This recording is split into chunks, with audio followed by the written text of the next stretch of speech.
Ani ana mga brad and sis, ito nang basahon ang giingon sa Holy Bible sa Lucas chapter 1 verse 68.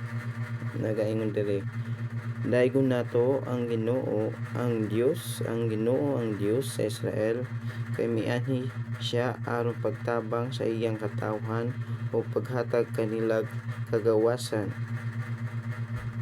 Gipaanhi niya kanato ang usa ka gamhanang manluluwas kaliwat sa iyang sulubon nga si David.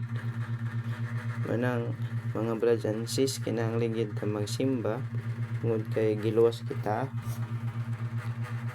ni Jesus Christ sa atong mga sala nga nabuhat. Unta inyo masabtan nga akong mga tumong. God bless sa inyong tanan. Salamat sa tanan. Amen.